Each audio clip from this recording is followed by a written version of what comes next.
성남 흉기난동, 대전 교사 피습 사건 등이 정신질환자 보호를 위한 사회, 의료 인프라 감소에 기인한 범죄라는 분석이 나온다. 공통적으로 가해자들이 자의로 치료를 중단하거나 약 복용을 끊은 정신질환자였기 때문이다.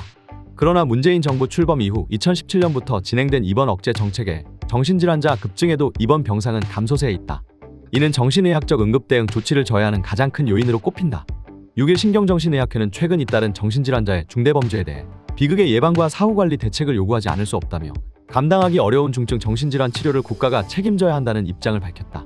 학회는 서현역 사고와 정신질환 간 연관성이 파악될 때까지는 신중한 접근이 필요했으나 경찰 조사 결과 피의자는 3년간 치료를 중단해왔으며 자신을 해하려는 스토킹 집단에 속한 사람을 살해하고 이를 통해 그 집단을 알리려 범행했다는 등 피해망상이 원인으로 발표됐다고 전했다. 그러면서 현행법과 제도에 의한 정신질환자 치료와 회복 시스템은 더 이상 국민 누구도 제대로 구할 수 없다며 국가가 책임지는 중증 정신질환 국가책임제를 도입해야 한다. 어려운 결정을 가족에게만 부여할 게 아니라 보호의무자에 의한 이번 제도 폐지를 적극 논의할 시점이라고 주장했다. 정신건강학계는 이번 사건이 일어나기 전부터 일찍이 국내 정신응급 환자가 급증하는 반면 국내 대응체계가 부족하다고 문제제기해왔다. 중앙정신건강복지사업지원단이 지난 6월 29일 공개한 정신건강동향에서는 지난 2014년부터 2019년까지 64,825명에서 84,507명으로 30.4% 증가했다. 특히 지원단은 10대, 20대 젊은 정신응급 환자 수 급증에 주목했다. 10대, 20대 환자의 수는 2014년 14,452명에서 2019년 26,274명으로 81.8%나 늘었다. 전체 정신응급 환자 증가율의 2배를 웃도는 수치다. 또한 10, 20대 환자가 전 연령대에서 차지하는 비중은 같은 기간 22.3%에서 31.1%로 8.8%포인트 증가했다. 문제는 이러한 정신질환자의 급증에도 이들을 보호하고 치료할 의료 인프라가 약 6년 전부터 축소돼 이제는 병상 부족을 겪고 있다는 점이다. 정신응급 대응 인프라의 축소는 적시에 필요한 치료를 받지 못하는 환자들을 발생시킬 수 있다는 점이 이전부터 지적돼 왔다. 지난 4월 국회에서 열린 중증 응급 정신의료 무엇이 문제인가 토론회에서 서울대병원 공공보건의료사업단 손지훈 교수는 국내 급성기 정신과 병상이 줄고 있다는 점을 우려했다.